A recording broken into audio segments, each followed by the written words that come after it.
හැම මිනිස්සෙක්ම තමන්ට දෙයක් ලබා ගන්නද වැඩ කරන්නේ. ක්‍රිස්තියානි අයත් එහෙමයි. ඒක කරගන්න ක්‍රම තියෙන එක එක විදි. ක්‍රිස්තියානි අය ඒ සඳහා පාවිච්චි කරන ක්‍රමය තමයි මොකක්ද? ඒගොල්ලෝ දෙවියන් වහන්සේව පාවිච්චි කරනවා. දෙවියන් වහන්සේව පාවිච්චි කරන්න උත්සාහ කරනවා. දෙවියන් වහන්සේව එහෙම කාටවත් පාවිච්චි කරන්න බෑ. හැබැයි ක්‍රිස්තියානි අය කරන්නේ යාඥා කරනවා. යාඥා කරලා ඒගොල්ලොන්ගේ දෙවියන්ට කතා කරලා කියනවා අපිට මෙන්න මේ දේවල් ලබා දෙන්න කියලා. ඉල්ලීම් යාඥාවන් කියන්නේ අන්න ඒවට. ඒගොල්ලෝ ඇත්තටම කොයි දෙවියන් වහන්සේටද කතා කරන්න කියලා දැන් අපිට බලා ගන්නවත් බෑ. ඒගොල්ලෝ කතා කරන්නේ පියාණන් වහන්සේට කියලානේ කියන්නේ. දෙවියන් වහන්සේව හඳුන්වන තව ක්‍රමයක් තමයි පියාණන් වහන්සේ කියලා හඳුන්වනවා. එහෙම නැත්නම් සිංහලෙන් තව කියනවා ස්වාමින් වහන්සේ කියලා. හෙබ්‍රෝ භාෂාවෙන් කියනවා යාවේ කියලා හඳුන්වනවා. එහෙම නැත්නම් ජෙහෝවා කියලා හඳුන්වනවා. ඔය ඕන නමකින් අදහස් වෙන්නේ ස්වාමියා. පියාණන් වහන්සේ. තමන්ගේ ස්වාමියා කියන එක තමයි අදහස් වෙන්නේ. දෙවියන් වහන්සේ කියන එකෙත් අදහස ඒක තමයි. ස්වාමියා. දැන් ප්‍රශ්නේ තියෙන්නේ කට්ටියගේ ස්වාමියා කවුද?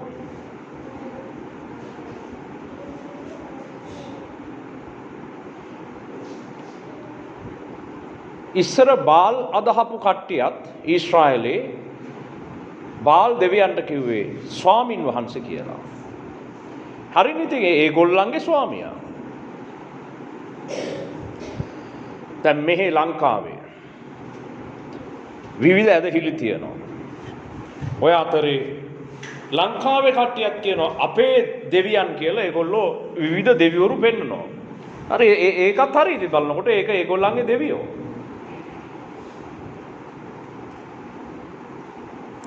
දැන් ක්‍රිස්තියානි සභාවලත් සමහර සභාවල ඒගොල්ලෝ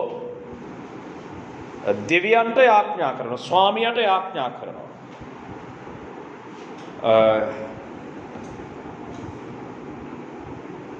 යෙහෝවා කියන තැනැත්තට යාඥා කරනවා. මොකද්ද යෙහෝවා කියන එකේ තේරුම? මොකද්ද? ස්වාමියා. මේ ලෝකේ මිනිසුන්ට එක ස්වාමියෙක් දින්නේ ඔක්කොටම.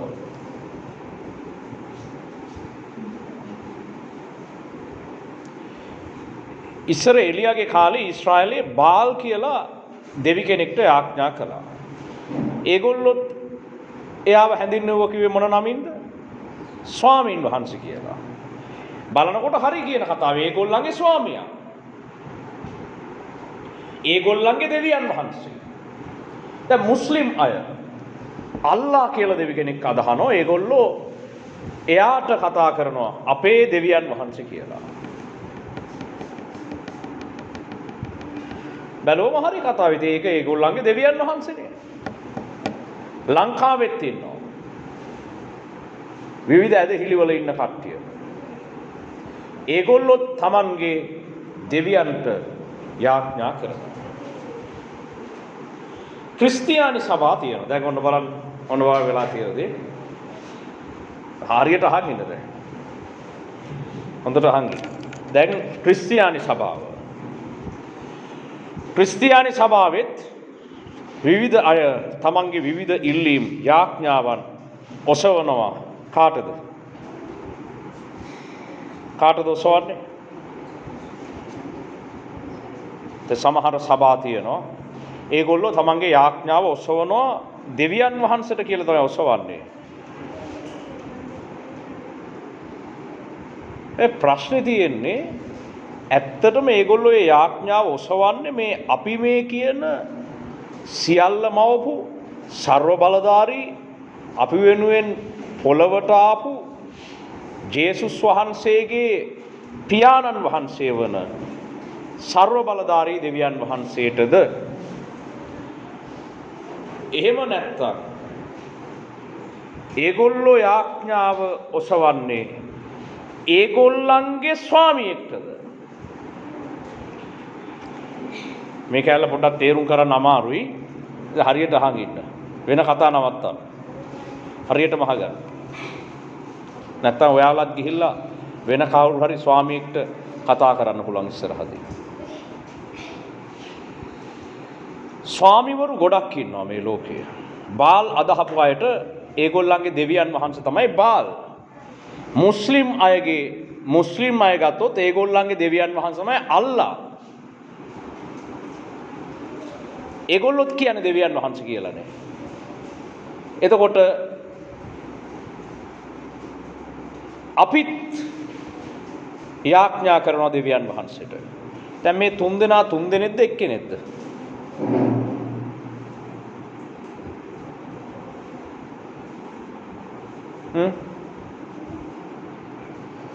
එලියාගේ කාලේ බාල් අදහපු අය දෙවියන් වහන්සේට කියලා ඒගොල්ලෝ යාඥා කළා.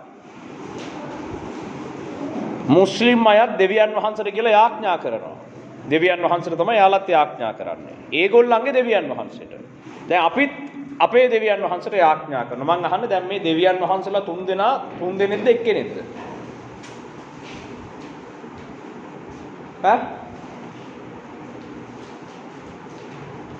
කවුද කණ්ඩායම් තුන? අතීත ඊශ්‍රායලයේ බාල් අදහපු කට්ටිය හිටියා. බාල් කියලා වෙන දෙවි කෙනෙක්. ඌ අපේ දෙවියන් වහන්සේද? එරක් උත්තර දෙන්න තු ඉන්නේ. දැන් මුස්ලිම් කට්ටිය අල්ලා අදහනවා. අල්ලා කියන්නේ අපේ දෙවියන් වහන්සේද? එහෙනම් දැන් අපි අපේ දෙවියන් වහන්සේට යාඥා කරනවා. දැන් මං අහන්නේ මගුල තේරෙන්නේ නැද්ද? මේ තුන්දෙනා තුන්දෙනෙක්ද එක්කෙනෙක්ද? තුන්දෙනෙක්.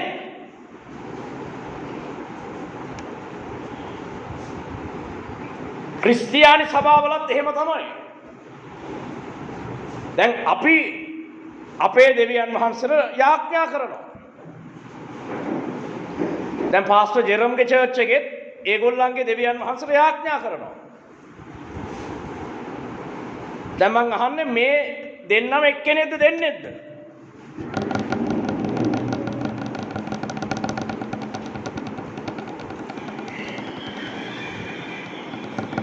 මොකද්ද කියන්නේ තියෙන්නේ?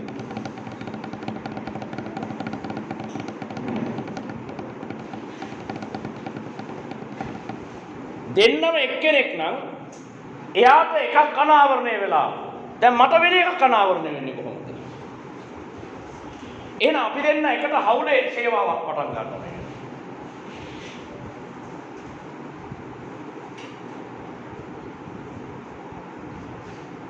අඩුගානේ දැන් මම කුරුණෑගල හදන්න යන ලොකුම චර්ච් එක ඕපන් කරන දවසට හරි මම මිනිහට ආරාධනා කරනවා ඇවිල්ලා පොඩ්ඩක් රිබන් එක හරි කපන්න ආරාධනා කරනවා. අපි දෙන්න එක දෙවියන් වහන්සේලාට නමස්කාර කරා. අපි දෙන්න නමස්කාර කරන්නේ එක දෙවි කෙනෙක්ට නෙමෙයි.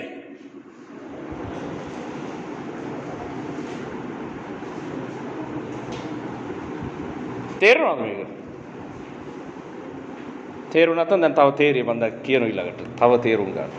එතකොට පාස්ටර් දැන් ක්‍රිස්තුස් වහන්සේ යත් ක්‍රිස්තුස් වහන්සේ මමත් ක්‍රිස්තුස් වහන්සේ ද්‍රේක මොකක්ද? ක්‍රිස්තුස් වහන්සේ කියන්නේ මොකක්ද? ක්‍රිස්තුවරයා කියන්නේ කාටද? කවුද ක්‍රිස්තු? ක්‍රිස්තු කියන එකේ අදහස මොකක්ද?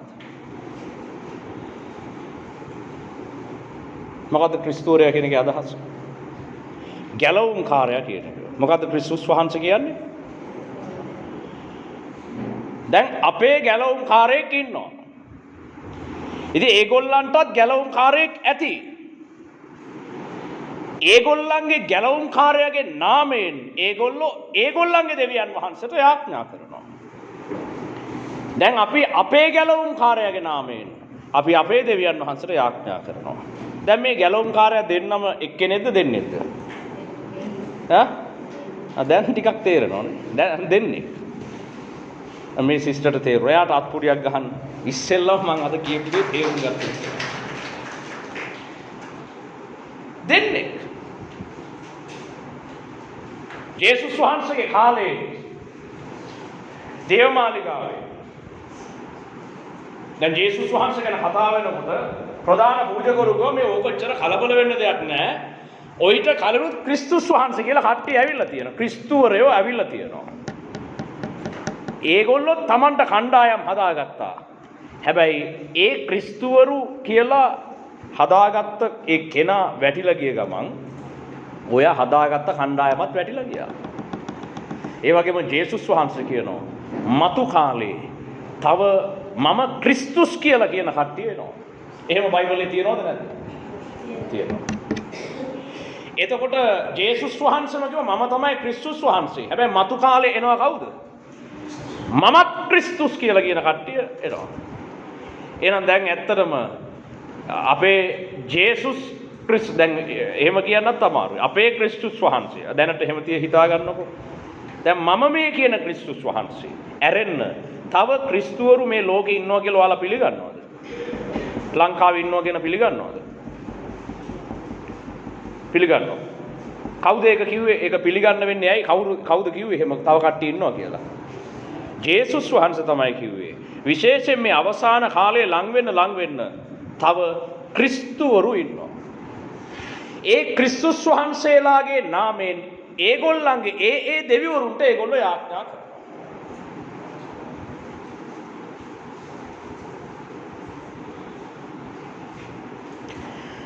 ඉතින් දැන් මටත් දෙවි කෙනෙක් ප්‍රකාශ වෙලා තියෙනවා. දැන් ඔයාලා අහන්නේ මම කියන දෙවියන් වහන්සේ ගැන තමයි දැන් ඔයාලා අහගෙන ඉන්නේ. මගේ දෙවියන් වහන්සේ. මෙතන වෙන කාගේවත් දෙවි කෙනෙක් ගැන අහන්න බෑනේ. මොකද මමනේ උගන්වන්නේ. මෙතන අනිත් දේශනා කරන අයත් මම කියන දේවල් ඇසුරෙන් තමයි උගන්වන්නේ. එතකොට ඒගොල්ලොත් මම කියන දෙවියන් වහන්සේට තමයි নমස්කාර කරන්නේ. දැන් අනිත් පල්ලිවල ඒ අදාළ නායකයා කියන ඒ නායකයාගේ දෙවියන් වහන්සේට තමයි ඒගොල්ලෝ নমස්කාර කරන්නේ, යාඥා කරන්නේ, ඉල්ලීම් ඉදිරිපත් කරන්නේ.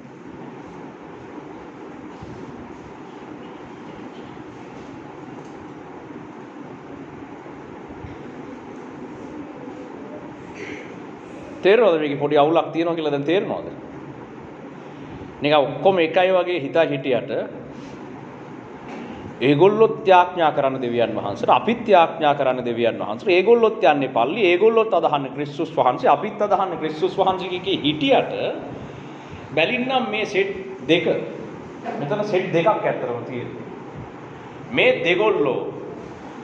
දෙගොල්ලකට යාඥා කරලා තියෙන කියන එක තේරෙනවද ඔයාලට?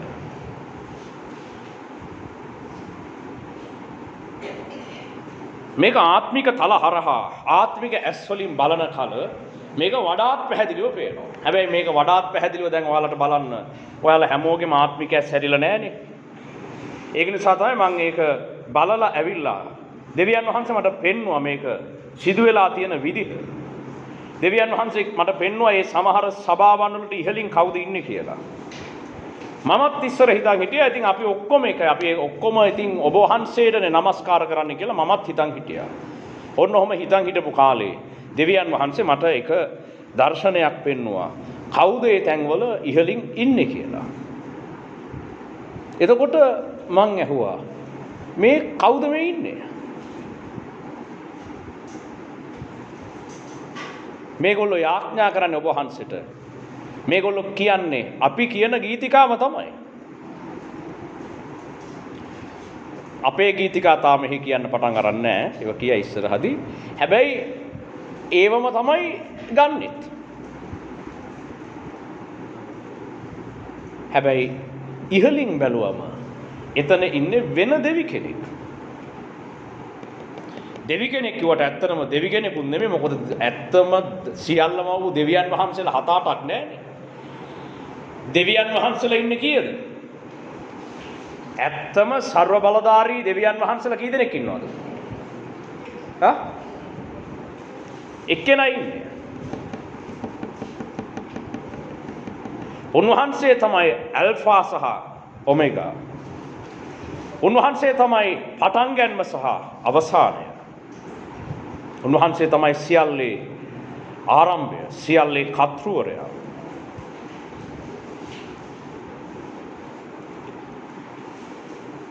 අන්න ඒ දෙවියන් වහන්සේ තමයි ආබ්‍රහම්ට ප්‍රකාශ වුණේ.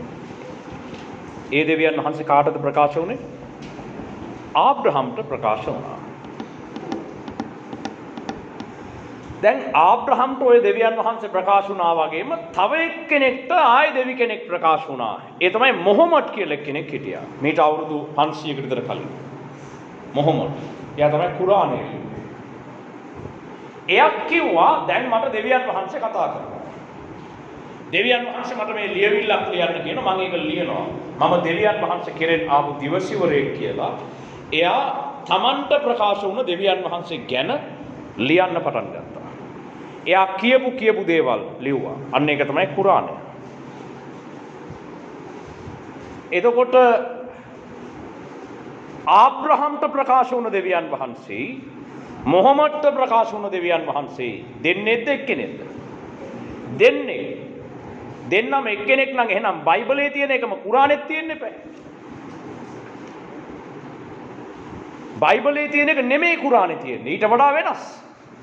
ඒ ආభాෂයේ තියෙන පොඩ්ඩක් ඒ පොඩි නිකන් ඒ ගතියක් තියෙනවා. ඒ වුණාට හාත්පසින් වෙනස්. එහෙනම් මොකද්ද වෙලා තියෙන්නේ? ඉහලින් මඟ පෙන්නපු දෙවි කෙනා වෙනස්.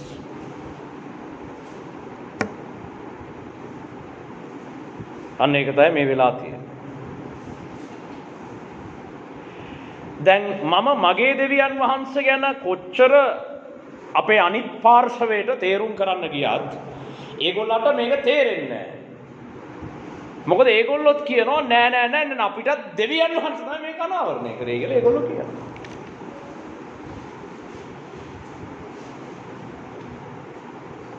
දැන් මම පාස්ටර් ජෙරම් අරගත්තේ උදාහරණයක් වශයෙන් මොකද තරහකට නෙමෙයි. ඒ තමන්ගේ දෙවියන් වහන්සේලා අදාහගත්තා කියලා මට කිසි ප්‍රශ්නයක් නැහැ.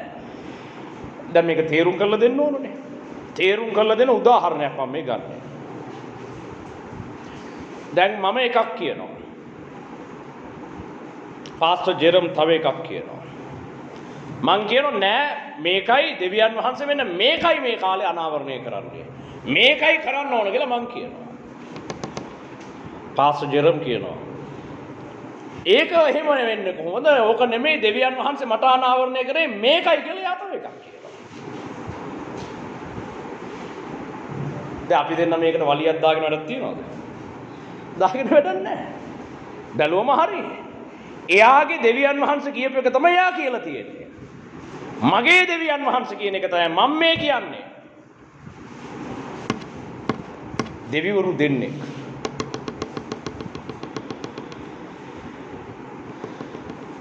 තේරුණාද දන්නේ?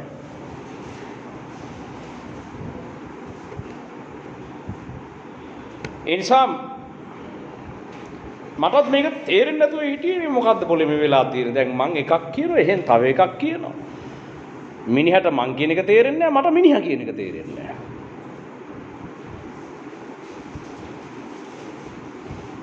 ඒක ASCII අපේ යටින් ඉන්න කට්ටිය යටින් කමෙන්ට් වලින් ගහ ගන්නවා.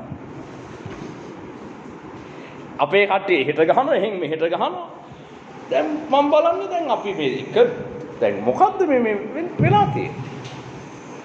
පස්සේ තමයි දෙවියන් වහන්සේ කිව්වේ මේකනේ මේ දෙවියන් වහන්සේ මගේ දෙවියන් වහන්සේ හොඳේ. ඒගොල්ලන්ගේ දෙවියන් වහන්සේ නෙමෙයි. ඒගොල්ලන්ගේ දෙවියන් වහන්සේ මට මේක කියන්න ආවේ නැහැ. මගේ දෙවියන් වහන්සේ මට කිව්වා මේකට වලි දාගෙන වැඩක් නැහැ. ඒ වෙන දෙවි කෙනෙක්. මේ මං තමයි ඔයාට කතා කරන්නේ.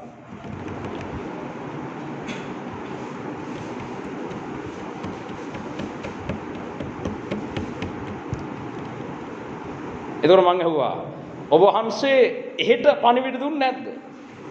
දෙවියන් වහන්සේ කිව්වා නෑ මං එහෙම ජීවිතේට මං එහෙට පණිවිඩ යවලා නෑ කිව්වා.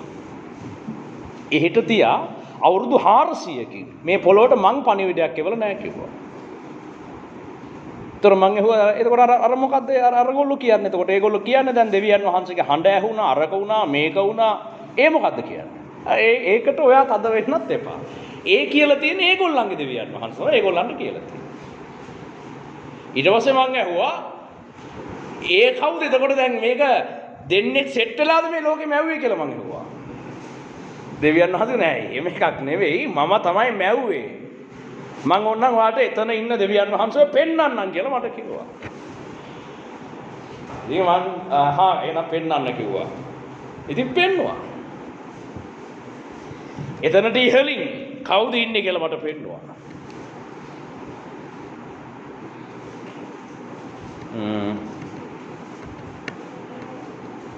කීදෙනෙක් කැමතිද උඩින් ඉන්නේ කවුද කියලා බලා ගන්න?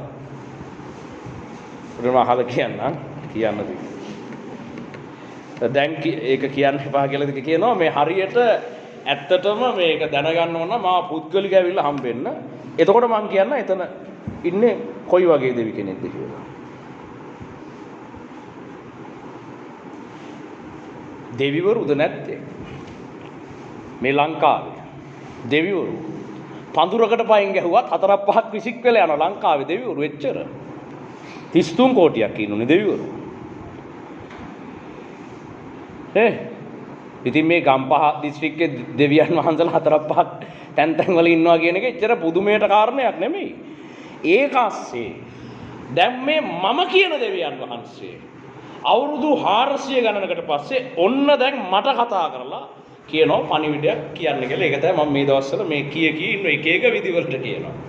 නැගිටලා කියන්න බලනවා, වාඩි වෙලා කියනවා, කෑ ගහලා කියනවා, අඬලා කියනවා, hina වෙවි කියනවා, ගීතිකා වලින් කියනවා, ලියලා කියලා දෙනවා, දේශනා YouTube එකට දාලා කියලා දෙනවා. එක එක විදිවලට දැන් මම මේ අපේ දෙවියන් වහන්සේ මට ප්‍රකාශ වුණු දෙවියන් වහන්සේ මේ කියන එක තමයි දැන් මම මේ කියන්න උත්සාහ කරන්නේ. තේරෙනවද? මේ දෙවියන් වහන්සේ මීට කලින් කතා කරලා නැහැ. මේ දෙවියන් වහන්සේ පණිවිඩ එවලත් නැහැ. පණිවිඩ එවුවනම් දැන් මං කියනකන් ඉන්න ඕනේ මේක කරන්න. පණිවිඩ එවුවනම් ඇවිල්ලා තියෙන්න බෑ. අවුරුදු 400ක නිහඬ කාලයක් අතීතයේ ඊශ්‍රායල්වරු නික්මයාම පොතට එන්න කලින් ඒගොල්ලන්ට තිබුණා. ඒ කාලේ කිසිම ආකාරයකින් මේ මම කියන දෙවියන් වහන්සේ පණිවිඩ එව්වේ නැහැ. මලාකි පොතෙන් පස්සේ අවුරුදු 400ක නිහඬ කාලයක් තිබුණා. අන්න ඒ කාලේ මම මේ කියන දෙවියන් වහන්සේ කිසිම ආකාරයකින් මතෙව් පොතේ ජේසුස් වහන්සේ මේ යොහාන් ද බෞතිස්ත පණිවිඩය කතා කරනකන් අවුරුදු 400ක් කිසිම පණිවිඩයක් පොළොවට එව්වේ නැහැ. අන්න ඒ ආකාරයෙන්ම දැන් මේ මම කියන දෙවියන් වහන්සේ ක්‍රිස්තු වර්ෂ 1600 ඉඳලා මේ දක්වා මේ මම කියන පණිවිඩය මේ පොළොවට එහෙම එවල නැහැ. අවුරුදු 400ක නිහඬ කාලයකට පස්සේ තමයි දැන් මේ මං ඇවිල්ලා ඉන්නේ.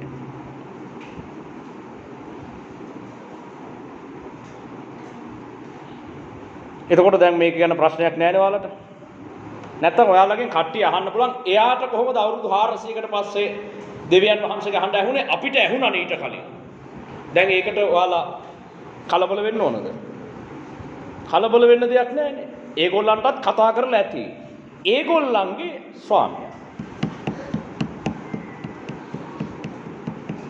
දැන් ජේසුස් වහන්සේට මේ ප්‍රශ්නේ ඇති වුණා. ජේසුස් වහන්සේගේ කාලේ. බයිබලයේ ඇසුරෙන් පහදන්න කියනනේ. ඒ නිසා ඒක පොඩ්ඩක් පහදලා දෙන්න.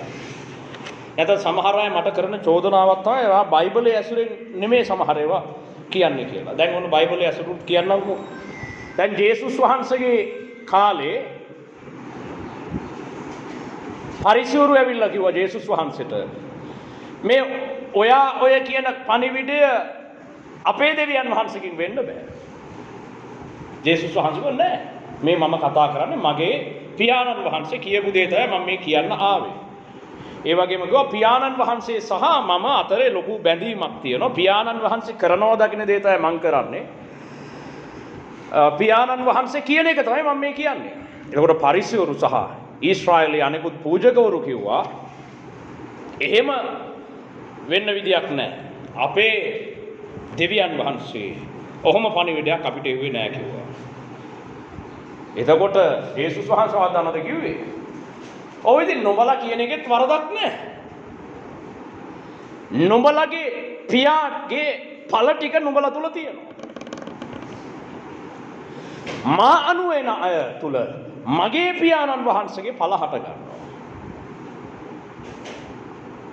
ඒ වගේම ජේසුස් වහන්සේ කිව්වා මම මේ කතා කරන්නේ ආබ්‍රහම්ගේ දෙවියන් වහන්සේ ගැන. ආබ්‍රහම්ට ප්‍රකාශ වුණේ. එතකොට පරිසවරු කිව්වා ඉතින් ආබ්‍රහම් තමයි අපේ පරම්පරාවල පියා.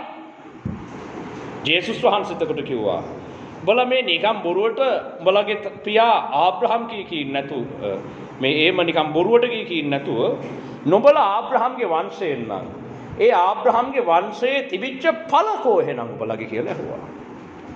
නුඹලා තුල තිබෙනවා නුඹලගේ පියාගේ ඵල. මගේ තුල තිබෙනවා මගේ පියාණන් වහන්සේගේ ඵල. ඒ නිසා ජේසුස් වහන්සේ පරිසවරුන්ට කිව්වා නුඹලා කියන නුඹලගේ දෙවි පියාණන් වහන්සේ මම කියන මගේ දෙවි පියාණන් වහන්සේ දෙන්නෙක්. උඹලා කැමති නම් මගේ දෙවි පියාණන් වහන්සේ කවුද කියලා දැනගන්න. එහෙනම් මා අනුව එන්න. යමෙක් මාව දැක්කම ඔහු මගේ පියාණන් වහන්සේව දකින්නවා කියලා ජේසුස් වහන්සේ කිව්වා.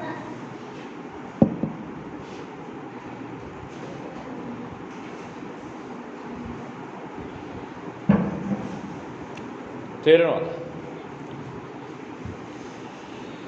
ඔන්න ඔක තමයි වෙලා තියෙන්නේ.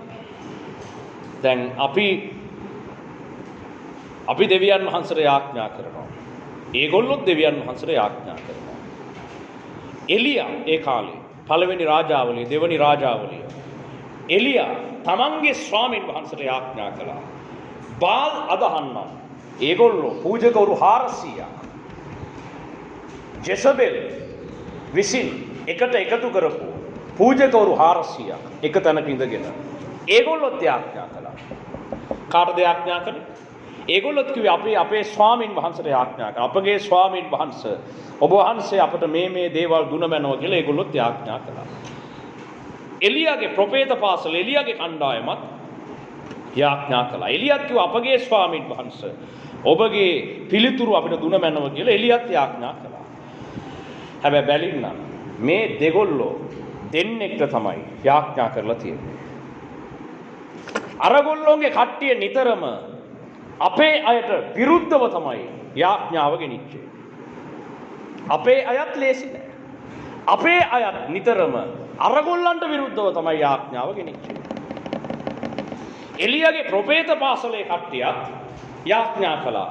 හැබැයි එලියා යාඥා කළේ ඒ එලියාගේ දෙවියන් වහන්සේගේ බලයෙන් බාල් දෙවියන්ගේ ප්‍රොෆේත කණ්ඩායමට පහර දෙන්න තමයි එලියා යාඥා කළේ. බාල් පූජකවරු සෙට් එකත් ලේසි නෑ. ඒගොල්ලොත් යාඥා කළා. ඒගොල්ලොත් අතෑරියේ නෑ. ඒගොල්ලොත් යාඥා කළා. කාට විරුද්ධවද? එලියාගේ කණ්ඩායමට විරුද්ධව. ඔය සටන ඔය රාජාවලිය පොත්වල දිගට තිබුණා. හැබැයි අන්තිමට එලියා විසින් මනුෂ්‍යයන්ට පැහැදිලිව පෙන්වලා දුන්නා කවුද සර්ව බලධාරී දෙවියන් වහන්සේ කියලා. එහෙම පෙන්වලා දීලා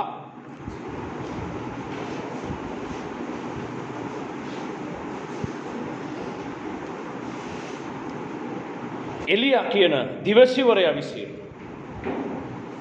බාල් පූජකවරුන්ගේ ප්‍රොෆේත කණ්ඩායමට පහර දුන්නු කතාව ඔබට මේ රාජාවලිය ලියවිලිවල දකින්න පුළුවන්.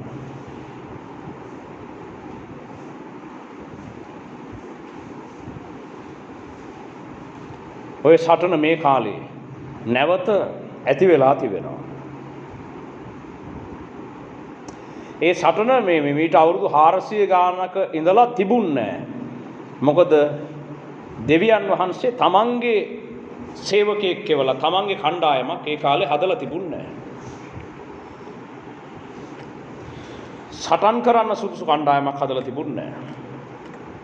ඒ නිසා අර අනිත් දෙවියන්ගේ කට්ටිය ලෝකේ රජකම් කරගෙන සඵලමත්කම් ලබාගෙන බලය අත් කරගෙන ඒගොල්ලෝ ලෝකේ සඵලමත් වුණා. වේගයෙන් වර්ධනය වුණා. ඒගොල්ලෝ ලොකුම චර්ච් හැදුවා. ඒවත් චර්ච් ඒවත් සභාව හැදුවා ඒගොල්ලෝ. හැබැයි වසර 400 ගණනකට පසුව දැන් මගේ දෙවියන් වහන්සේ නැවත මාව කැඳවලා තිබෙනවා. දෙවියන් වහන්සේගේ සැලැස්ම උදෙසා සටන් කරන පිණිස ඒකට සුදුසු කණ්ඩායමකුත් එක්ක. ඒ නිසා දැන් නැවත අරගොල්ලන්ට ඕන දේවල් දැන් කර ඉන්න බෑ. මොකද දැන් අපිටත් ලැබිලා තියෙනවා අපේ දෙවියන් වහන්සේගෙන් පණිවිඩය. කරන්න ඕන දේ. ලංකාවේ බලය අල්ලන විදිය. ලංකාවේ දැන් ඊළඟ සේවාවන් පිහිටුවන විදිය. ඒකට තිබෙන බාධක ඉවත් කරන විදිය.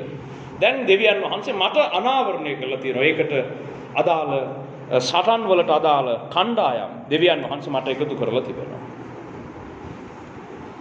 ඒ නිසා දැන් මෙන්න ආයේ සටන් ඇති වෙලා තියෙනවා. මෙච්චර කාලයක් සටන් තිබුණේ නැහැ. අරගොල්ලෝ නිකම්ම දිනුවා. නිකම්ම සාර්ථක වුණා. මෙච්චර කාලයක් ඒගොල්ලන්ට ඕන දේ තමයි උනේ. දැන් ඒ දෙවියන් වහන්සේට ඕන දේ කරන්න බෑ. ඒගොල්ලොත් එක්ක.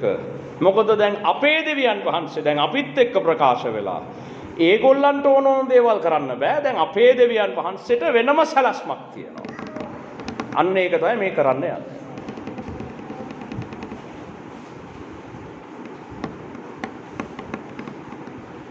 කී දෙනෙක් කැමතිද මම කියන මගේ දෙවියන් වහන්සේත් එක්ක වැඩ කරන්න? එතකොට මේ සතියක් දෙකක් මෙහි ඇවිල්ලා සතියක් දෙකක් මේ දේශනා බලලා පස්සේ අපි අර මෙහි එන්න බැරි වුණොත් එතකොට අරහෙ චර්ච් ගියාට කමක් නැද්ද? දැන් මට මොකද්ද කියන්න තියෙන්නේ?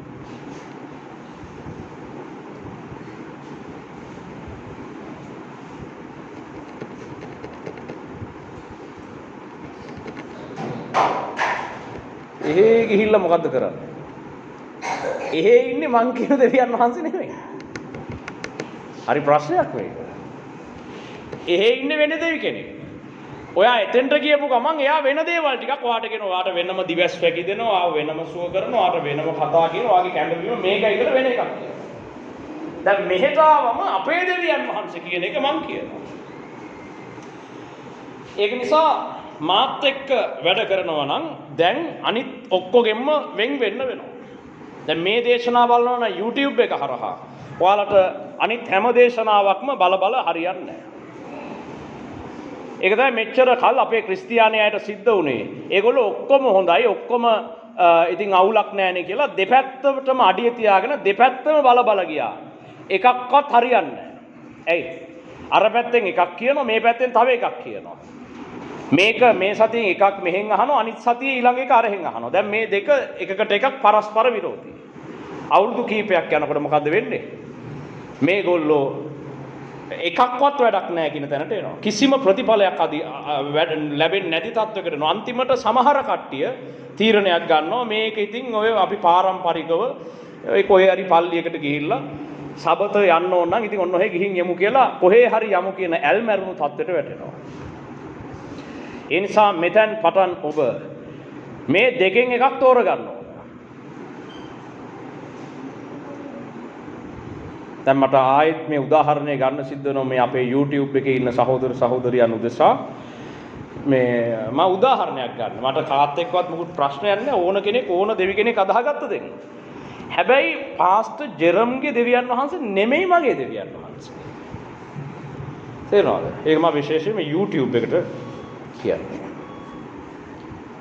එයාගේ දෙවියන් වහන්සේ කවුද කියලා මම දන්නවා. මම දැකලා තියෙනවා. එයා දැකලා තියෙනවා මට පෙන්නවා. මගේ දෙවියන් වහන්සේ තමයි පෙන්වන්නේ. එයාගේ දෙවියන් වහන්සේ කවුද කියලා.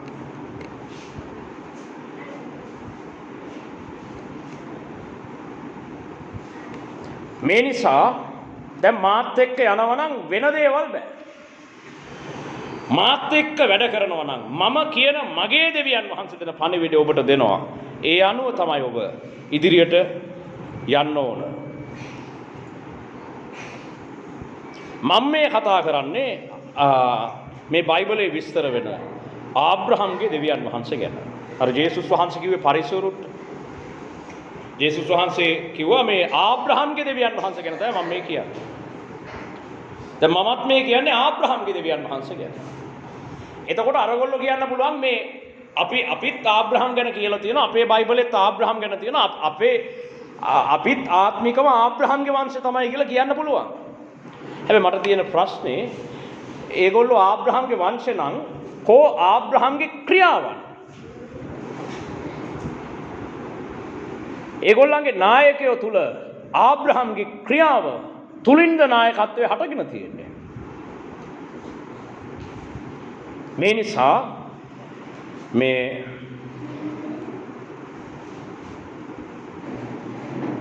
මේක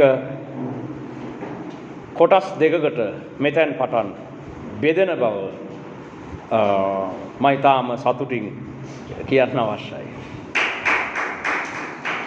දැන් මම ඇවිල්ලා ඉන්නේ මේ සභාව කොටස් දෙකකට බෙදන්න.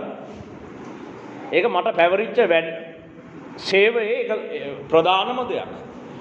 මං ආවේ ඔක්කොම එකතු කරනවටත් වඩා හරිද?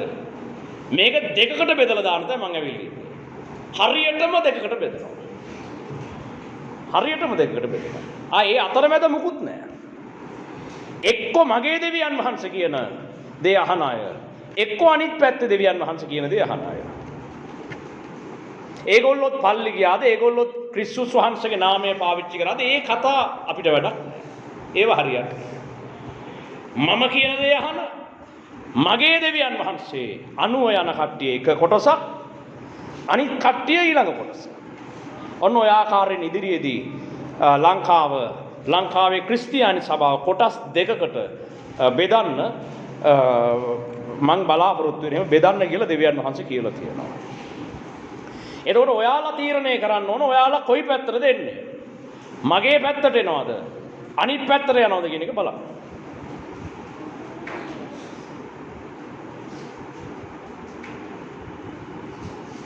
ඒ පැති දෙකේ තියෙන වෙනස්කම්නුත් මම පොඩ්ඩක් දැන් පැහැදිලි කරන්නම්.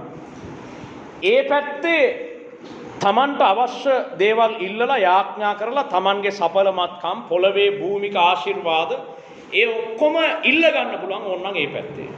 ඒව ඔක්කොම ඉල්ල ගන්න අතරේ අපිට ස්වර්ගයටත් යන්න පුළුවන් කියලා හිතාගෙන ඉන්නත් පුළුවන් ඒ පැත්තේ.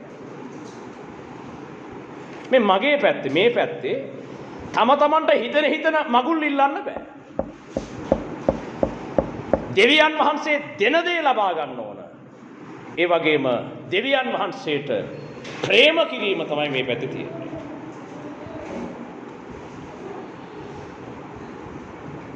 මේ පැත්තේ ක්‍රිස්තුස් වහන්සේට අවශ්‍ය කරන සුද්ධ මනාලිය අපි ගොඩනගනවා. එහා පැත්තේ ක්‍රිස්තුස් වහන්සේත් එක්ක සම්බන්ධ වෙන්න පුළුවන් වෙයි කියලා හිතාගෙන මේ ලෝකේ තව දේවල් පස්සේ ගමන් කරන වෛශ්‍ය ස්ත්‍රිය ඒ පැත්තේ සකස් වෙනවා. ඔන්න ඔක තමයි වෙනස්කම් දෙක. මෙහි සුද්ධ මනාලිය හදනවා. එහා පැත්තේ වෛශ්‍ය ස්ත්‍රිය හදනවා.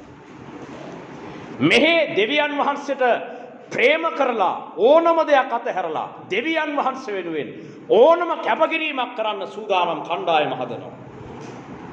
එහා පැත්තේ ජේසුස් වහන්සේගේ කුරුස පූජාව විකුණලා උන්වහන්සේ අප උදෙසා මැදිහත් වුණු බැවින් අපි කැමති නිදහස, ප්‍රීතිය, සඵලමත්කම් දැන් ක්‍රිස්තුස් වහන්සේ වද විඳ නිසා අපි මුකුත් වද විඳින්න ඕනේ නැහැ. උන්වහන්සේගේ කරුණාවෙන් අපි සියලු පොළවේ සඵලමත්කම් ලබා ගන්නවා කියන කණ්ඩායම ඒ පැත්තේ කොට නැගෙනවා. දැන් මේක පැති දෙකක්. එබැවින් ඔබ තීරණයක් ගන්න ඕන. ඔබ දැන් කොයි පැත්තේද ඉන්නේ කියලා. ඒ පැත්තේ කට්ටියත් යාඥා කරනවා තමන්ගේ අවශ්‍යතාව උදෙසා. මේ පැත්තේ අපි යාඥා කරනවා දෙවියන් වහන්සේගේ සැලැස්ම උදෙසා. ඒ පැත්තේ ඒගොල්ලෝ අපේ දෙවියන් වහන්සේගේ සැලැස්ම උදෙසා යාඥා කරනවාද ඒගොල්ලෝ? නෑ, එහෙම යාඥා කරන්න ඕන. අපේ දෙවියන් වහන්සේ ඒගොල්ලන්ගේ ස්වාමියා නෙවෙයි. ඒගොල්ලන්ගේ දෙවියන්ටත් තියෙනවා සැලැස්මක්. ඒ වෙනුවෙන් ඒ කණ්ඩායම හසුරුවනවා. අපේ දෙවියන් වහන්සේටත් සැලැස්මක් තියෙනවා. ඒ වෙනුවෙන් අපිව හසුරුවනවා. ඒගොල්ලන්ගේ දෙවියන් එයාලට ආශිර්වාද දීලා ඒගොල්ලන්ව අල්ලගෙන ඉන්නවා. මුලින් ගිය ගමන් ආශිර්වාද දෙනවා. එහෙම තමයි ඒගොල්ලන්ගේ දෙවියන් එයාලව අල්ලගෙන ඉන්නේ. ඒ ආශිර්වාද වලට ආස කට්ටිය හෙට යනවා. අපේ දෙවියන් වහන්සේ ආපු ගමන් ආශිර්වාද දෙන්නේ නැහැ. දැන් උදාහරණයක් වගේ විදිහට දැන් මං සේවයට ඇවිල්ලා අවුරුදු 15ක් වෙනවා. දැන් මම ඉල්ලපු ආශිර්වාදය අදටත් දීලා නැහැ. අදටත් දීලා නැහැ. අදත් දුන්නේ නැහැ. ඔන්න අවුරුදු 15කට පස්සේ. ඕන්න වෙච්ච දේ. එතකොට ඒගොල්ලොන්ගේ කට්ටිය ඒගොල්ලන්ගේ දෙවියන් එක්ක ඉන්නේ ඒගොල්ලෝ ඉල්ලන ආශිර්වාදය යාලට ලැබෙන නිසා. අපි මොකටද ඉන්නේ මේ හෙලා? අවුරුදු 15ක් ගිහිල්ලත් මම ඇයි අපේ දෙවියන් වහන්සේ වෙනුවෙන් දැන් අද මම කතා කරන්නේ? මං ඉල්ලපු දේ දෙන්නෙත් නැතුව මං ඇයි අද අපේ දෙවියන් වහන්සේ ගැන කතා කරන්නේ? මොකක් නිසාද? ඔයාලට හිතෙන්නේ නිකන් මොකක් නිසාද?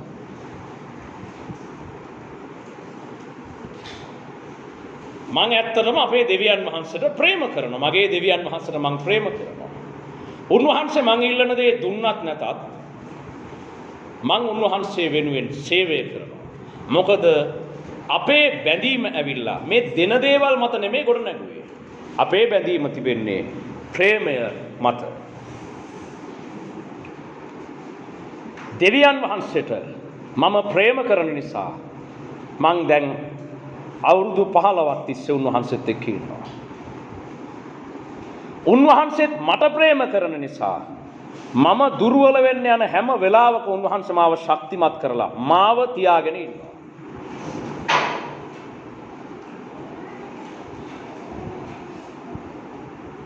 අරගොල්ලන්ගේ පැත්තේ එහෙම නෙමෙයි. ඒගොල්ලන්ගේ දෙවියන් වහන්සේ ඒගොල්ලන්ව තියාගෙන ඉන්නේ. ඒ ඉල්ලන දේවල් දීලා. ඉල්ලන දේ දුන්නේ නැත්නම් ඒගොල්ලෝ යනවා. ඒ දෙවියන් වහන්සේ වගේම නැතයි ඉතින් ඒගොල්ලෝ. ඒගොල්ලන්ගේ දෙවියනුත් කරේ ඉස්සර තමන් ඉල්ලපු දේ තමන්ට ඕන දේ ලැබුණ නැහැ කියලා. තමන්ගේ ඇත්තම ස්වාමියාව අතහැරියා. ඊට යට ඔය සෙට් එකත් ඔහොමම තමයි. ඔය හිටියට තමන්ට අවශ්‍ය දේ දෙන්න බැරි වෙච්ච ගමන්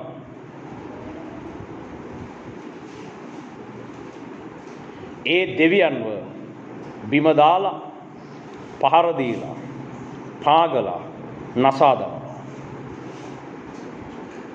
එලිදරව් පොතේ මේ ගැන විස්තර කරනවා. මහා වෛශ්‍යාව කියන අන්ධකාර ආත්මයට අවසානයේ සිදුවෙන දේ. මුලදී මුර්ගයා කියන අසුද්ධ ආත්මය ඒ වෛශ්‍යා ස්ත්‍රියව තමන්ගේ පිටේ තියාගෙන ඉන්නේ. සියලු මුර්ගයාගේ ආශිර්වාද වෛශ්‍යා ස්ත්‍රියට ලබා දෙනවා. හැබැයි වෛශ්‍යා ස්ත්‍රිය තුලින් තමන්ට ඕන කරන සැලැස්ම ඉටු වෙන්නේ නැහැ කියලා දැක්ක ගමන් මුර්ගයා වෛශ්‍යාව බිම දාලා ඒ මුර්ගයා විසින්ම ඇයව පාගල විනාශ කරනවා. වෛශ්‍යා ස්ත්‍රිය කියන අසුද්ධ අන්ධකාර ආත්මයට පහර දෙන්නේ අපි නෙමෙයි.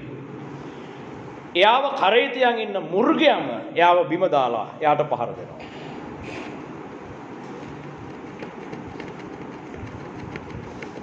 ඒක නිසා අපේ සටන්වලදී ඔය වෛශ්‍යා ස්ත්‍රිය මං කීප සැරයක්ම බේරලා හැව්වා. මොකද අපිට ගහන්න දෙයක් නෙවෙයි ඒක. අපි නෙමෙයි ගහන්නේ යාට. එයාව කරේ තියන් ඉන්න එක්කෙනාම එයාව බිම දාලා එයාට ගහනවා.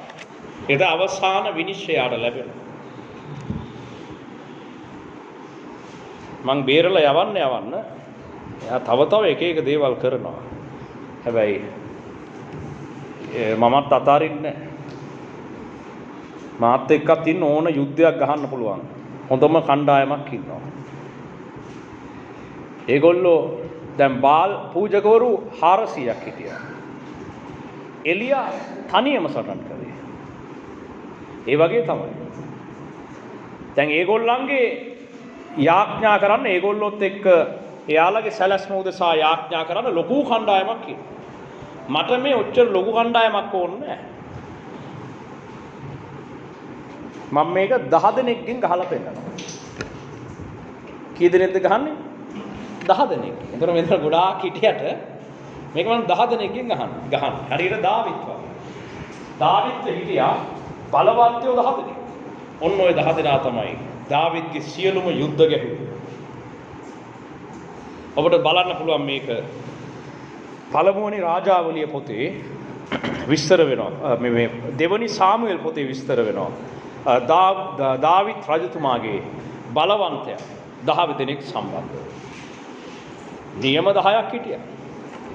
නියම 10. එක්කෙනෙක්ට පුළුවන් එයා හෙල්ලේ අතට ගත්තම 100කට වදින්න පහර දීලා තමයි එයා ආයේ හෙල්ලේ නැවත හරවලා එයා අතට ගන්නෙ. තව එක්කෙනෙක් හිටියා කඩුව හසුරුවන එක්කෙනෙක්. එයා කඩුව හසුරවන්න ගත්තම කඩුව අතට ඇලෙනකම් ගහන්න තියෙන යුද්ධ ඉවර කරලා තමයි කඩුව අතාරින්නේ ආයේ. තව එක්කෙනෙක් හිටියා දාවිත්ගේ. එයා ඕනම සතුරු කඳවුරක් මැදට ගිහිල්ලා මැද තියෙන එකක් හරි අරන් ගියා. එක වතාවක් මේ සාවුල්ගේ ලොකු කඳවුරක් ගහලා 10000ක් විතර ලොකු හමුදාවක් වටේ වට කරලා සාවුල්ගේ කූඩාරම මැද දාවිත් අර මැදට යන එක්කෙනාට කතා කරලා කිව්වා මෙහෙවර. උඹ ගිහිල්ලා අර මැද තියෙන සාවුල්ගේ වාදනයක් තිබුණා. එයා වතුර බොන වාදනේ. අන්නේ වාදනේ මට ගෙනත් දෙන්න ඕනේ කිව්වා. මෙයා ගෝ මයි යන්නම් කියලා මේ වෙන්න රටට ගාලා ගියා. කඳවුර මැද 10000කට වැඩි ලොකු සේනාවක් වටේ කඳවුරු බැඳලා. එයා මැදට ගිහිල්ලා වාදනේ අරන් ඇවිල්ලා දාවිත්ගේ අතට දුන්නා. ඒතර දාවිත් කෑ ගහලා කිව්වා සාවුල්ට මේ සාවුල් උඹ 10000ක් වටේ තියාගෙන හිටියට ඔයාගේ කූඩාරම ඉස්සරහා තිබිච්ච වතුර බොන කෝප්පේ දැන් මගේ අතේ තියෙනවා. මගේ එක්කෙනෙක් ඇවිල්ලා ඔක අරන් ආවා දැන්. ඒ නිසා මට උඹට ගහනවා නම් ගහන එක වැඩක් නෙවෙයි. ඒ නිසා මට නැවත බාධා කරන්න නැතුව මගෙන් ඉවත් වෙලා යන්න කියලා මේ දාවිත් සාවුල්ට කිව්වා. සාවුල් ඒක ඇහුවේ නැහැ. අන්තිමට එයා තමන්ගෙම කඩුව උඩ වැටිලා මැරුණා පසු කාලීනව ටික කාලෙකින්.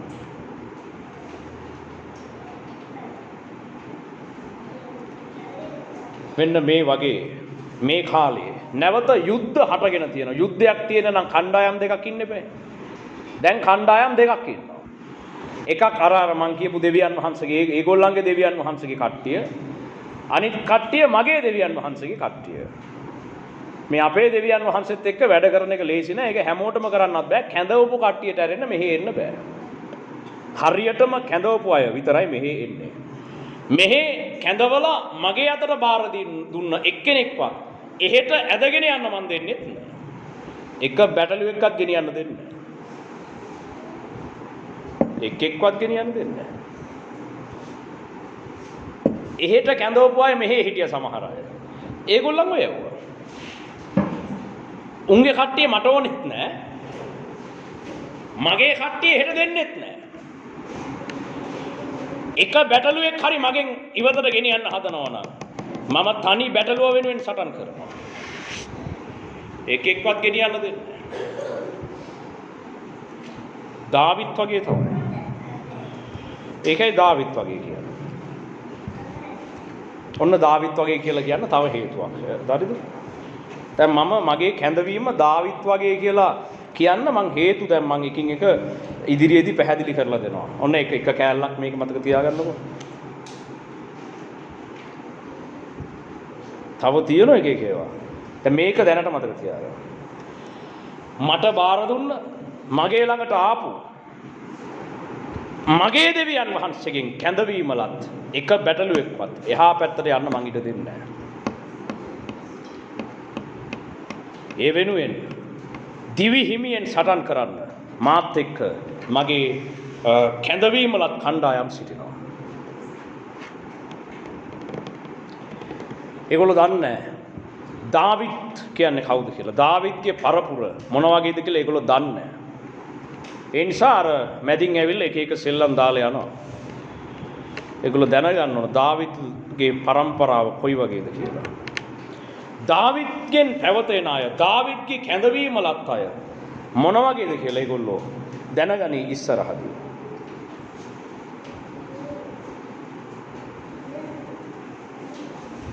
ඉතින් ඒක නිසා දැන් කණ්ඩායම් දෙකක් තිබෙනවා. ඒක නිසා දැන් සටන් පවතිනවා.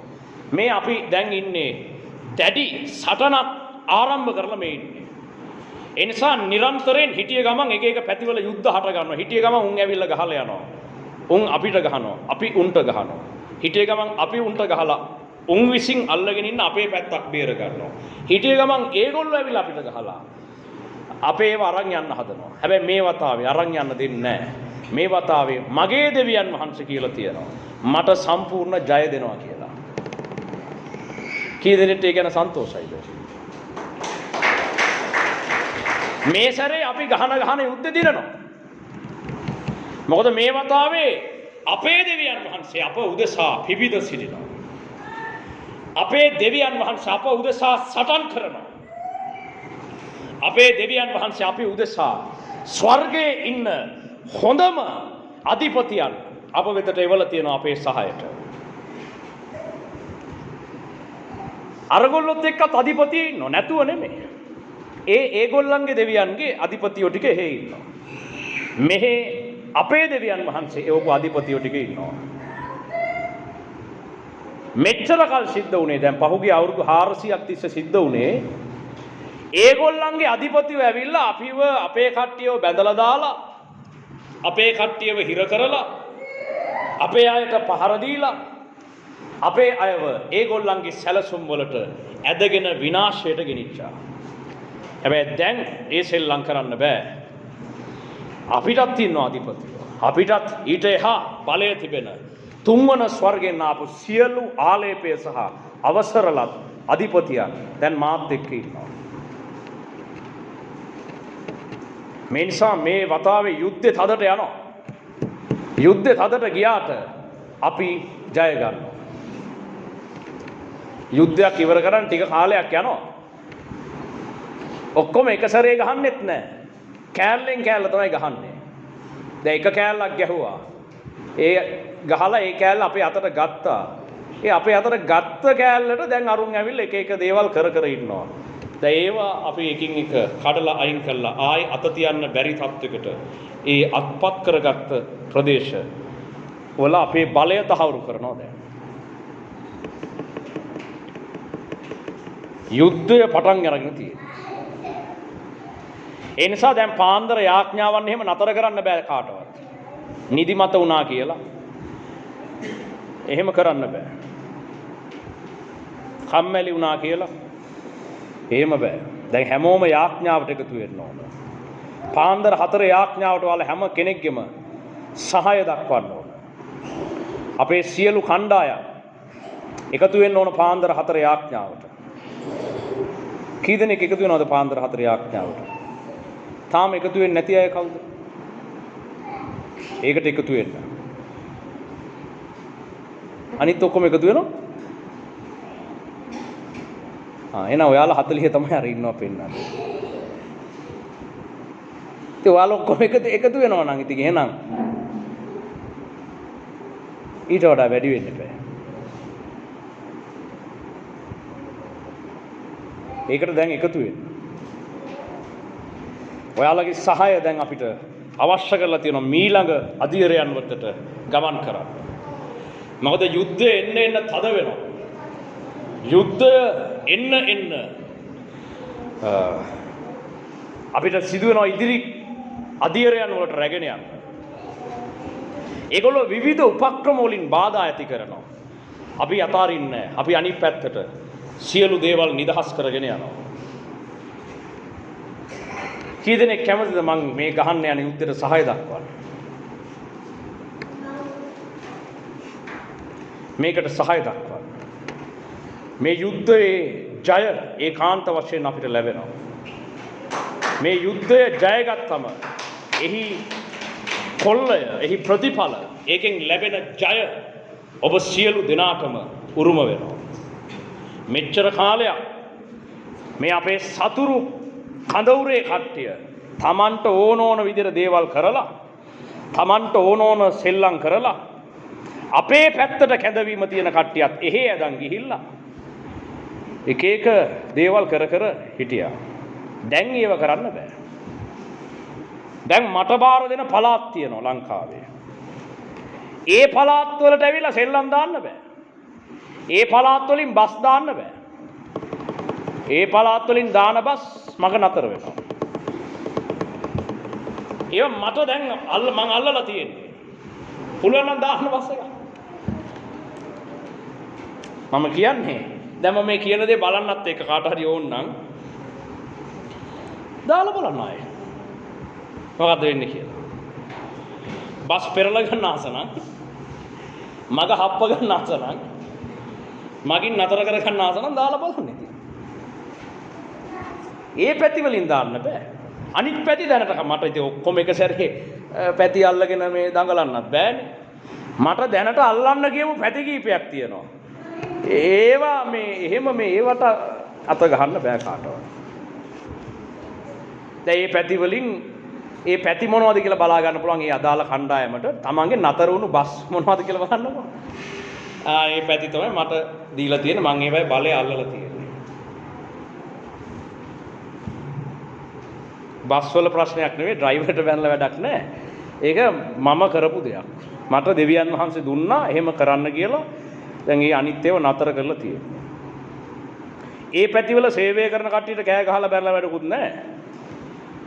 ඒක කරේ ඒකේ වගකීම අපි බාර ගන්නවා. දැන් අර ඕන තැනකට ගැහුවම ඒ ගහපු ගැහුවේ අපි ඒක බාර ගන්නවා කියලා කියනෝනේ.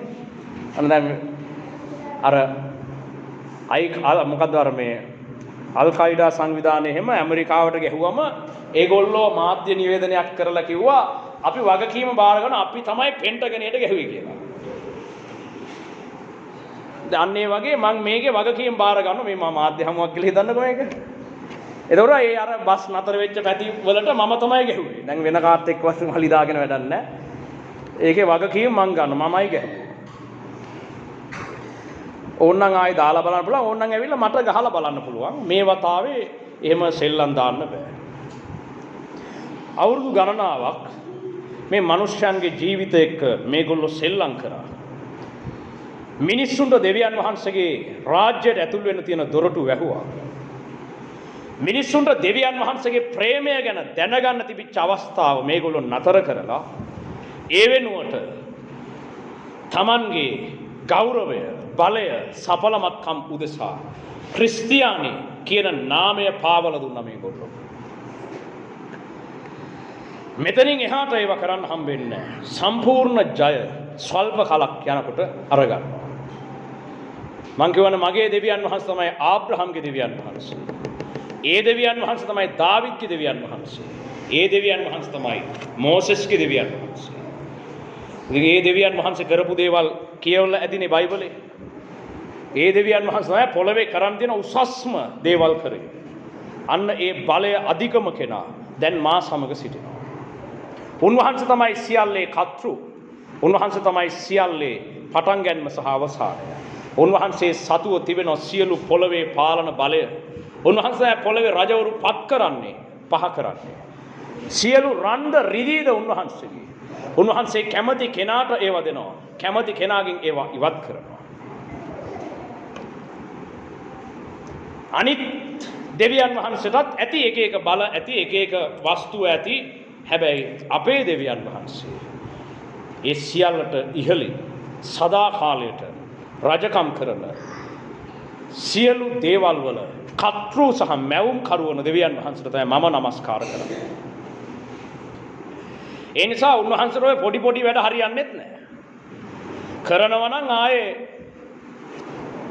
අනිත් ඔක්කොම කරාට වඩා ලොකු එකක් කරන්නත් ඕනේ. එහෙම ගතියකුත් තියෙනවා අපේ දෙවියන් වහන්සේට. ආයේ කාටවත් සෙකන්ඩ් වෙන දෙවි කෙනෙක් නෙමෙයි අපේ දෙවියන්. මගේ දෙවියන් වහන්සේ. ඒ නිසා උන්වහන්සේ දැන් මට කියලා තියෙන්නේ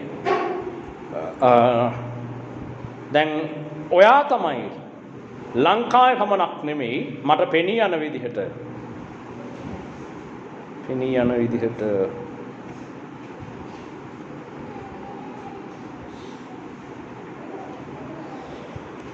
ස්වල්ප කාලෙකින් මේ ආසියාවේ තිබෙන දැවැන්තම ක්‍රිස්තියානි සේවය ගොඩනගන්න තමයි මාව කැඳවලා තියෙන්නේ. එතකොට ඉතින් ලංකාවේ තියෙන ලොකුම පල්ලියක ඉන්න ඕනේ නැහනේ. ඒක නිසා මේ දෙවියන් වහන්සේ වැඩක් පටන් ගත්තොත් ඒක උන්වහන්සේ සම්පූර්ණ කරනවා. දැන් කවුරුවත් අහන්න එපා දැන් ලොකු පල්ලියක් හදන්න ඕනද ඔකට? දැන් ඔයා සුද්ධ මනාලිය ලෑස්ති කරනවා නම් පල්ලියක් මොකටද? පල්ලියක් නැතුව උඹලගේ ගෙවල් වලට ඇවිල්ලා මම ලෑස්ති කරන්නද ඔක්කොම? කොහෙන්ද යාඥා කරන්නේ? ඒ වගේ ගොබ්බ ප්‍රශ්න අහන කට්ටියක් ඔයාලා නෙමෙයි මං කියන්නේ මේ YouTube එකේ ඉන්නවා. උන්ට අර ගෘහ රැස්වීම මතක් වෙන්නේ දැන් මම පල්ලියක් හදනකොට තමයි. දැන් මම අවුරුදු 15ක් ගෘහ රැස්වීම කරා. එතකොට උන්ට ගෘහ රැස්වීම මතක නැහැ. දැන් උම්මට කියලා දෙන ගෘහ රැස්වීම කරන විදිය. යකෝ අවුරුදු 15ක් ගෘහ රැස්වීම තමයි කරේ. අමුතුවෙන් මට ගෘහ රැස්වීම කියලා දෙන්න ඕනද? දැන් හදන ආසියාවේ තියෙන ලොකුම සභාව. පුළුවන් නම් ඔය ඇවිල්ලා නතර කරන්න පුළුවන්. නතර කරලා බලන්න පුළුවන්. ලංකාවේ මෙතෙක් කතෝලික හෝ ක්‍රිස්තියානි සභාවකින් ගොඩනගන ලද දැවැන්තම සභා ගොඩනැගිල්ල මම හදන්නේ. ඒක හදන්න දෙවියන් වහන්සේ කැඳවලා තිබෙනවා. ඇයි හදන්නේ? එහෙම ලොකුම ගොඩනැගිල්ල තියෙන්න ඕනද සුද්ධ මනාලිය ලෑස්ති කරන්න? ඕ තියෙන්න ඕන. එහෙම තියෙන්න ඕන. එහෙම නැතුව කොහොමද හදන්නේ? එහෙම හදන්න ඕන කියලා තමයි දෙවියන් වහන්සේ කිව්වේ. මගේ දෙවියන් වහන්සේ. ඒගොල්ලෝ කියන බලා නෑ අපිට එහෙම එකක් අනාවරණය කරේ නෑනේ. ඉතින් උඹලගේ දෙවියන් වහන්සේ උඹලට ඕක අනාවරණය කරන්නේ නෑ කොහොමද? ඒක මගේ දෙවියන් වහන්සේ මට කියපු එකක්. උඹලට කිව්වේ නැත්නම් උඹලගේ දෙයියෝ කියන මගුල කර හිටපන්. මට ප්‍රශ්නයක් නෑ. මගේ දෙවියන් වහන්සේ කියපු එක මං කරනවා. උඹලගේ දෙවියන් වහන්සේ ඕනනම් කියපන් ගිහලා ගෘහ රැස්වීම කරන්න කියලා. මං ගෘහ රැස්වීම කරපු කාලේ දැන් කෙලවර වීගෙන එන්නේ. උන්වහන්සේ මට ආශිර්වාද කරන මේක ඊළඟ අධීරයට කැඳවන කාලය දැන් ඇවිල්ලා තියෙනවා. ඒකෙන් අදහස් වෙන්නේ අපේ ගෘහ රැස්වීම නතර කරනවා කියලා. ගෘහ රැස්වීම කරනවා කරාටත් වඩා හොඳට කරනවා. හැබැයි ඒ ඔක්කොම කරන අතරේ ලොකුම සේවාවක් පිහිටවනවා. කොහොමත් අපි දැනට මේ අපි බලය අල්ලලා තියෙන ප්‍රදේශවල හොඳම ගෘහ රැස්වීම ජාලය අපේ සභාව යටතේ තමයි තියෙන්නේ. ඕනනම් ඇවිල්ලා ඒව බලන්න පුළුවන්.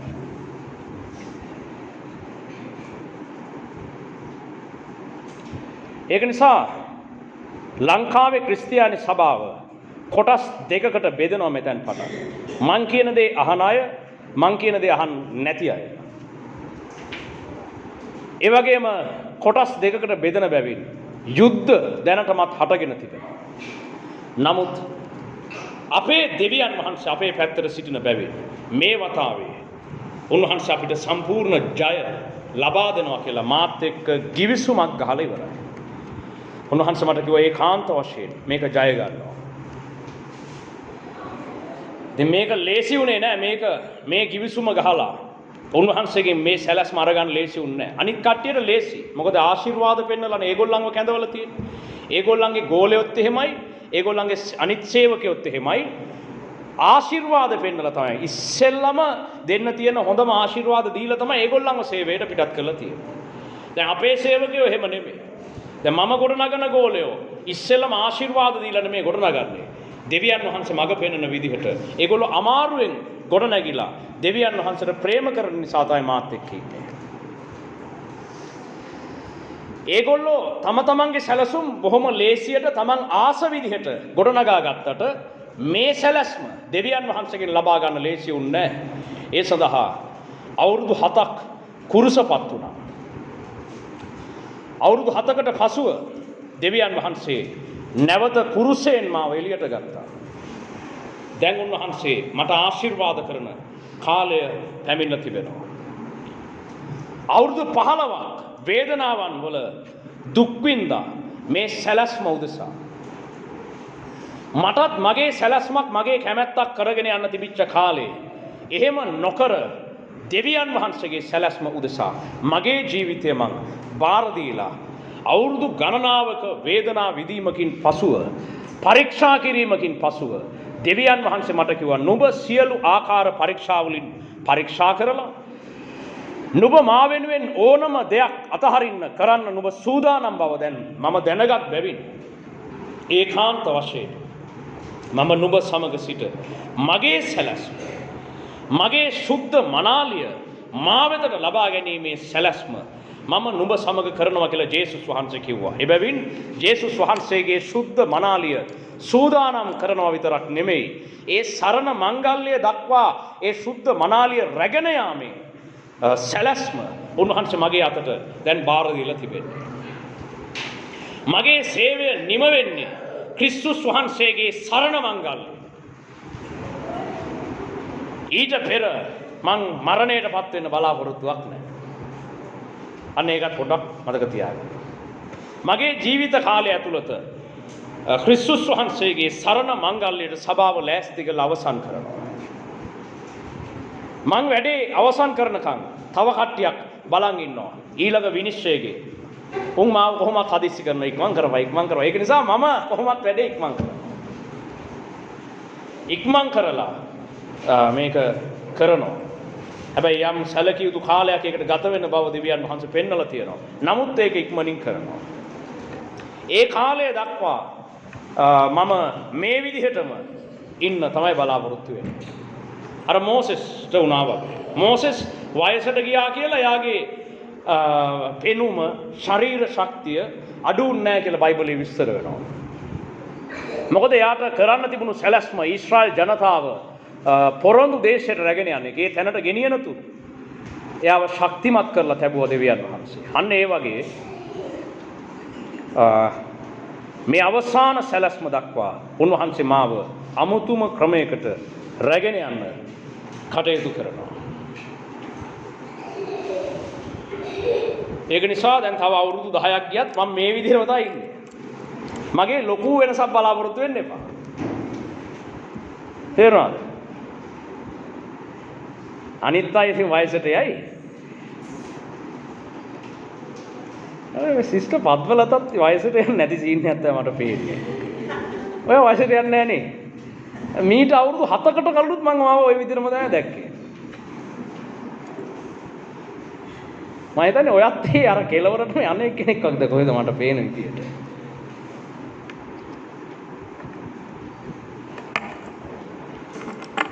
හරි කොහොම හරි දැන් මේක කෙලවර කරලා තමයි මම මේක අවසන් කරන්න බලාපොරොත්තු වෙන්නේ. මගේ ජීවිත කාලය තුල මේක නිම වෙනවා. සුද්ධ මනාලිය සූදානම් කරලා අවසන් කරනවා. ඒක නිසා අපිත් එක්ක එකතු වෙන්න මේ වැඩේට. YouTube වලින් විවිධ ප්‍රදේශවල විවිධ නිකායන් වල විවිධ රටවල් වල ඉඳලා මේක අහන අය මේකට එකතු වෙන්න. ඔයාගේ නිකාය මොකක් වුණත්, ඔයාගේ නිකාය මොකක් වුණත් දෙවියන් වහන්සේ මට මේක කොටස් දෙකකට බෙදන්න කියලා තියෙනවා. ඒක නිසා ඒක දෙකකට බෙදනවා. ලංකාවේ නිකායන් කීයක් තියෙනවද කියන එක වැඩක් නැහැ.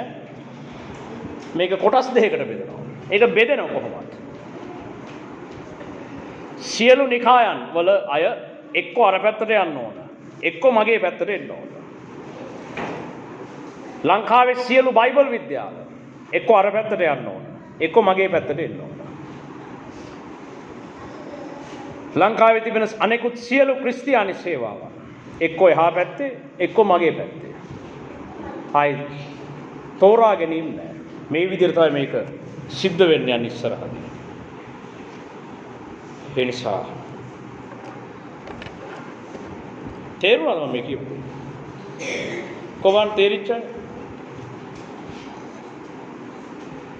හරි. තේරෙයි ඉස්සරහට යනකොට. තේරිච්ච නැති අයටත් ටික ටික තේරෙන්න පටන් ගන්නවා ඒක.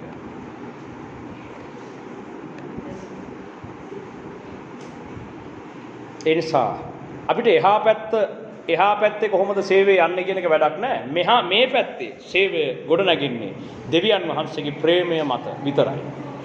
එක ඉල්ලීම් අපිට ඕන දේවල් දෙවියන් වහන්සේගෙන් ඉල්ල ඉන්න නෙමෙයි මේ සභාව හදන්නේ. මේ සභාව හදන්නේ දෙවියන් වහන්සේගේ සැලැස්ම ඉටු කිරීම සඳහා. අපේ කැමැත්ත ඉල්ලන්නේ නැහැ අපි දෙවියන් වහන්සේගෙන්. ඔබ මේ බයිබලයේ බැලුවා නම් ඔබට තේරුම් ගන්න පුළුවන් දාවිද් කලේ කාගේ කැමැත්තද? තමන්ගේ කැමැත්තක්ද දෙවියන් වහන්සේගේ කැමැත්තද? දෙවියන් වහන්සේගේ කැමැත්ත. මෝසෙස් කලේ තමන්ගේ කැමැත්තක්ද දෙවියන් වහන්සේගේ කැමැත්තක්ද? මෝසෙස්ද තීරණයක් ගත්තේ ඊශ්‍රායල් වරුන්ට නායකත්වය දෙනවා කියලා. නෑ, දෙවියන් වහන්සේගේ සැලැස්මක් කරේ. ආබ්‍රහම් ඌර් කියන දේශයෙන් පිටතට ආවේ කානාන් වලට. තමන්ට ඕන නිසාද දෙවියන් වහන්සේට ඕන නිසාද? බලන්න මේ බයිබලයේ ඉන්න හැම චරිතයක්ම දෙවියන් වහන්සේගේ සැලැස්මක් තමයි කරේ. හැබැයි අපිට විරුද්ධ අනිත් පැත්තේ ඉන්න අය මෙච්චර කල් කලේ තමන්ට ඕන දේ දෙවියන් වහන්සේගෙන් ඉල්ල ගන්න එක. දැන් මේ පැත්ත වෙනස්.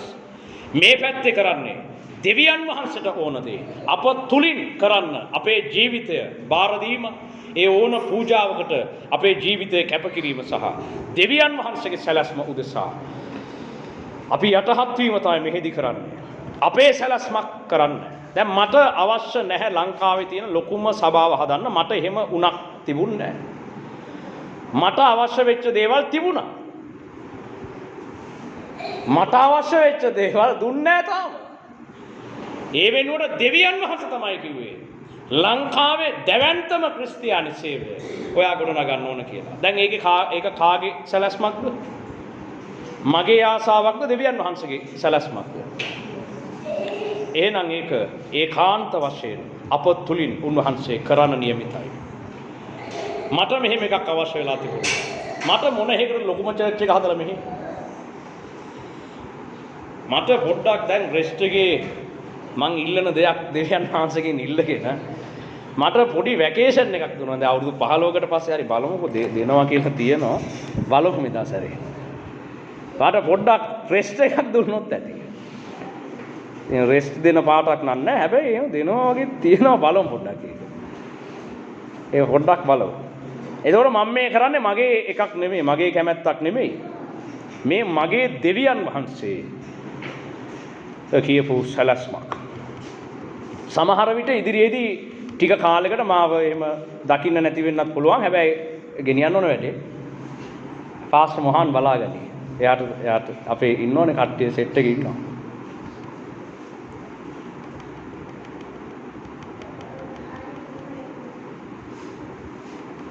එහෙම පොඩි කාලයක් දෙනවා ඉතින් දෙවියන් වහන්සේ ඉස්සරහදී. කරදර කර වද නම් දෙන්න එපා. කෝල් කරලා වද දෙන්න නම් එපා ඒ කාලේ.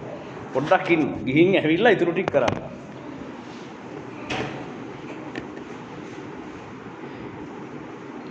වෙයිනාවේ.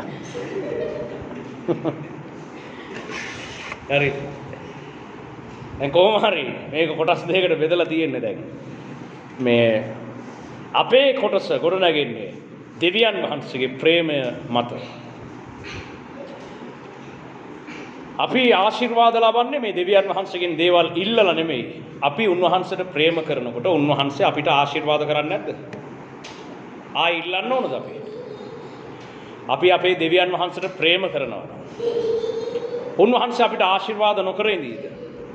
මොනවද නොදෙන්නේ? අපි මේ නිකම් බොරුවට ඉල්ල දෙවියන් වහන්සේට යාඥා කර දන ගහගෙන දඟලගෙන එහෙම යාඥා කරන්න ඕනද අපි? දැන් ඊයේ ඒනොත් එයාගේ දේශනාවේ කුරුණෑගලදී කිව්වේ. ඒක මම ආයෙ විතර කරන්න ඕනේ නැහැ. ඒක ඇහුවනේ. එක අය ඉතින් ආශිර්වාද ලබන්න ක්‍රම හොයනවා. සමහර කට්ටිය කියනවා මේකනේ වෙලා තියෙන්නේ. දැන් ජේසුස් වහන්සේගේ නම හරියට අපි කියලා නැහැ. ඒකයි ආශිර්වාද නැති වෙලා තියෙන්නේ කියලා සමහරු කියනවා. සමහරු කියනවා අපි निराहाරයෙන් ඉඳලා ඉල්ලන්න ඕන. නැත්නම් සමහර අය කියනවා මේ අපි යාඥා කළා අපි ඉල්ලන එක ඉල්ලලා ඒක ලැබුණා කියලා හිතලා ස්තුති කරන්න ඕනේ. එතකොට තමයි ලැබෙන්නේ. බලන්නකො අපේ කට්ටියගේ ගොන් අදහස් ටික. උන් එක එකව කරලා බලලා දැන් එක තියරි හදනවා. අරම තමයි වෙන්නේ, මෙහෙම තමයි ආශිර්වාද ලැබෙන්නේ. සමහරු කියනවා නෑ පොරොන්දු අල්ලන් යාඥා කරන්න. එතකොට තමයි ලැබෙන්නේ. ඔය එක මගුලක්වත් නෙමෙයි. ඔයාලා දෙවියන් වහන්සේට ප්‍රේම කරනවා නම් උන්වහන්සේ දන්නේ නැද්ද ඔබට ආශිර්වාද කරන්න? අපි මේ යාඥා කරන හැඩේ වෙනස් කරා කියලා ආශිර්වාද ලැබෙන්නේ නැහැ. දෙවියන් වහන්සේට ප්‍රේම කරන්න. උන්වහන්සේට ප්‍රේම කරන අයට සියල්ල යහපත පිණිස එකට හැරෙනවා. හැම දෙයක්ම යහපතට හැරෙනවා. සතුරා විසින් කරන බාධාව පවා යහපතට හරවනවා. දැන් අද සතුරා විසින් මට එක බාධකයක් දැම්මා. නමුත් මට දැන් පෙනී යනවා. එය පවා දෙවියන් වහන්සේ යහපතට හරවලා තිබෙනවා. සතුරා කරනද සියලු දේවලු දෙවියන් වහන්සේට සතුරු මොකුන්ද? දෙවියන් වහන්සේගේ පොඩි මැවිල්ලක් සාතන් කියන්නේ. දෙවියන් වහන්සේ අන්තිමට එනවද සාතන් එක සටන් කරන්න? දෙවියන් වහන්සේගේ එක දේවදූතයෙක් ඇවිල්ලා සාතන් දන්වැල් වලින් බැදලා දාලා පාතාලෙ හිර කරන්නේ. මොකෙද්ද සාතන් කියන්නේ? අපිත් එක්ක ඉන්නේ අහස පොළොව මාපු සර්ව පරාක්‍රම දෙවියන් වහන්සේ. උන්වහන්සේ එක්ක කාටද හැරෙන්න පුළුවන්? උන්වහන්සේගේ ඥානය වටහාගත හැක්කේ කාටද? උන්වහන්සේ කරන ක්‍රියාවන් තේරුම් ගන්න පුළුවන් කාටද? පළමු කොට උන්වහන්සේට යමක් දුන්නේ කවුද? දුන්නා නම් ප්‍රතිඵල ලැබී තිබේ කියලා රෝම පොතේ විස්තර කරනවා. අපේ දෙවියන් වහන්සේ රස බලා දැනගත යුතු දෙවි කෙනෙක්. උන්වහන්සේ ඊටාම උසස් කරුණාවෙන් ප්‍රේමයෙන් පිරුණ උදහසට ප්‍රමාද වන දෙවි කෙනෙක්. හැබැයි උන්වහන්සේ උදහස් වුණොත් සියලු දේවල් පවා ගින්නෙන් දවාලන උන්වහන්සේ ගින්නක් කියලා බයිබලයේ විස්තර කරනවා. අපේ දෙවියන් වහන්සේ සියල්ල දවාලන ගින්නක් එක පැත්තකින්. අනිත් පැත්තෙන් උන්වහන්සේ උදහස ප්‍රමාද කරන කරුණාවෙන් පූර්ණ දෙවියන් වහන්සේ තමයි ප්‍රේමය. අන්නේ දෙවියන් වහන්සේත් එක්ක තමයි අපි මේ ඉන්නේ. උන්වහන්සේත් එක්ක කාටද හැප්පෙන්න පුළුවන්? උන්වහන්සේට ප්‍රේම කරන්නේ කවුද? උන්වහන්සේට ප්‍රේම කරන අයට උන්වහන්සේ සතු සියල්ල උන්වහන්සේ ඔවුන් එක්ක බෙදා ගන්නවා. ආයේ ඉල්ලන්න ඕනද? දැන් මට ප්‍රේම කරන අයත් එක්ක මගේ ළඟ තියෙන දේවල් බෙදා ගන්නවා. මට ප්‍රේම කරන කෙනා එක්ක දැන් මට පෙනී යනවා මෙච්චර කාලයකට මට කවුරුවත් ප්‍රේම කරලා නැහැ. මට ප්‍රේම කරලා නැහැ. ඒක දැන් මට පෙනී ගිහිල්ලා තියෙනවා.